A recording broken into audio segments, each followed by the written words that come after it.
mentor. I'm also a motivational speaker. We have a small business. I'm a life coach as well. I help people grow in the uncomfortable so they can become generational curse breakers. And so anyways, y'all can check our stuff out back there. Just scan the QR code. You can find our website and all the stuff I do or whatever. So I'm just going to do like about 4 poems with you all. So the first poem I'm going to do is called Against All Odds. I wrote this as I was getting ready to leave the prison. I worked there 14 years. And I had started going to EC. And EC is Elevated College. Shouts out to Ashley and Camille because they run it down over there at Oakley. And I was getting ready to get up out of there, and I know God was calling me out of there. And just because, oh my goodness, it was crazy. It just started to get worse and worse. And so anyways, at the end of that, I wrote this, Against All Odds. Against all odds, I have survived. All the hardship serving as an internal drive. A drive that pushes me beyond the invisible but very real lines designed to keep me in my place. Lines that were created to make me be afraid to run my race. You know, the race that's set before me. See, no matter what's said or thought, I cannot be placed in a box, and neither do I subscribe to people, places, or groups who tell me who I can and cannot be simply because of my gender, or the color of my skin, or how far I still have to go, or where I have previously been.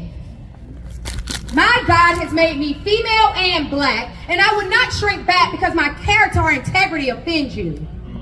Against all odds, I have survived because I do not choose to drink from your cup of bitterness. I do not choose to treat people according to someone else's opinions. And I still believe in respecting and honoring people, even when we disagree. Against all odds, I have survived, ultimately, because I didn't lose me. So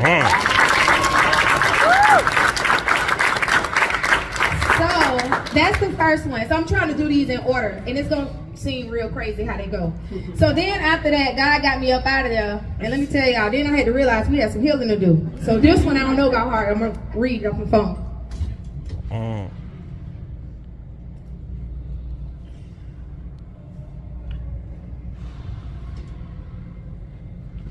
I didn't know how broken I was until I was on the path to healing. And on the road to healing, I discovered that it would take more than a bandage of positive thinking and some quick praying to heal. It wasn't until something in me craved to go back to bondage, to bad behavior, back to toxicity, back to negative thinking and self-sabotaging insecurities. It wasn't until God delivered me from Egypt physically that I realized that he and me, we still had some work to do. Mentally, which for me included counseling. Emotionally, which meant allowing myself to have bad days. Spiritually, it was gonna be more than just some pray and read the word. I was gonna have to believe it and apply it too.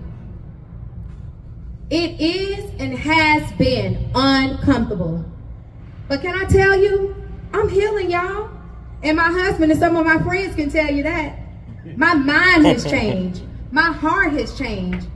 And I know I deserve to heal. I deserve to see how dope I can be. I owe it to myself, to my God, and to the people that I'm going to impact. To heal, to be healthy, and ultimately to help heal others. Yeah.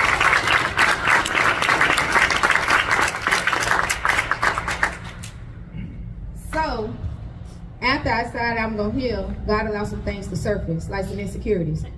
So I was reading this book called Boundaries, and I was at work.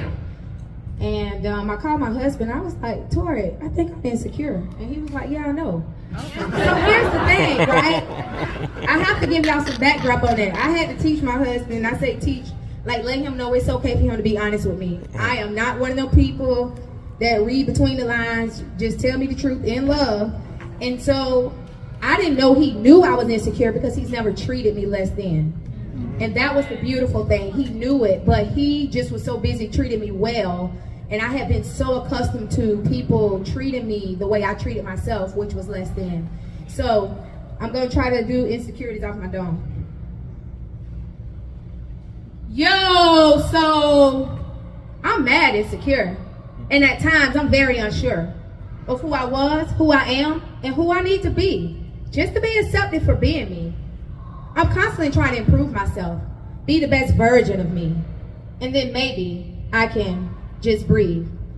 I'm insecure about my past and all the relationships that used me up and didn't last, and I'm ashamed to tell you that my insecurities caused me to do some things that I can't even say without you looking at me funny or thinking, "Aw, honey, it's okay."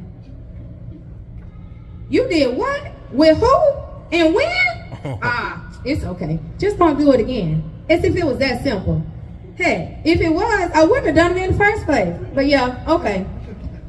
My insecurities have caused me to cloud the boundary lines, which leads me to share super personal things with people and get all caught up thinking that they care because they listen. Like, aren't you cute as a kitten? As they proceed to tell my business as fast as cars on 95 going north, speaking with their opinions on if someone should or shouldn't like me, or if someone could or couldn't use me, because my insecurities have me with a deep need to be accepted. Accepted by who, you ask? I don't even know. Him, her, she. Actually, to look in the mirror and be fully accepted by me. But one thing my insecurities have not been able to conquer, and that's my sense of direction. And that's the direction to the truth. The truth about who I really am, man, what I'm really here to do. And to be honest, some of that is to help you. Because as I stand up here and give you a piece of me, hopefully I give you the courage to fully accept you. Come on now. Now this piece is really deep. This piece still get a little bit of reaction out of me. When I went back and read it over recently, it was kind of tough to read.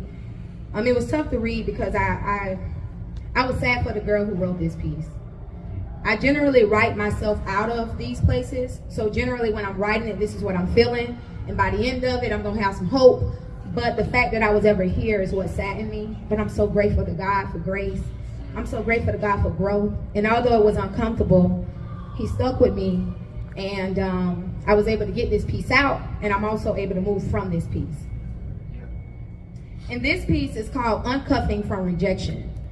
And I wrote this piece because I realized over the time when you do battle with self-worth and things like that, and it's a lot of people that deal with rejection, and everybody deal with rejection differently, you know. But rejection is rejection, and it pretty much tells us the lie that we're not good enough and that we need to do something as if God made some sort of mistake by making us or whatever like that, because the people who we've given all ourselves to, are the best parts of ourselves to, aren't really taking us for serious, right? And so anyways, I wrote this piece to uncuff from rejection because God don't have do stuff. And in order for me to really heal, I had to really deal with rejection. And I had to really uncomfort it in a real way. I made my bed so many times with hardships. And although God has carried me through them all, it has, in a major way, skewed my perception of winning. Over the many years of what I've internalized as defeat, I've resolved that striving was for me and thriving was for everyone else. If I be honest, I'm almost afraid to win. I think in some ways I am subconsciously and unintentionally addicting to struggling.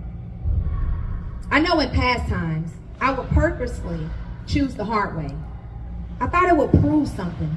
To who? I don't know.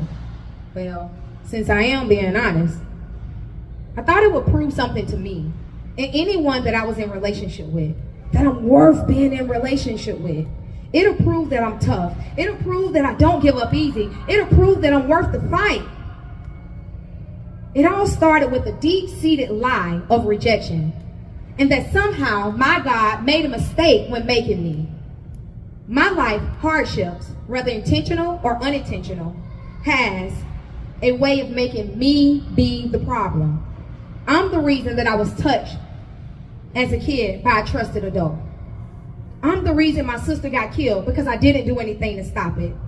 I'm the reason that I fell into sexual sin, to include the shame and guilt that accompanies it. It wasn't like I was exposed to it. And I'm the reason that people treated me badly and walked away. It had nothing to do with any unhealed hurt in their life.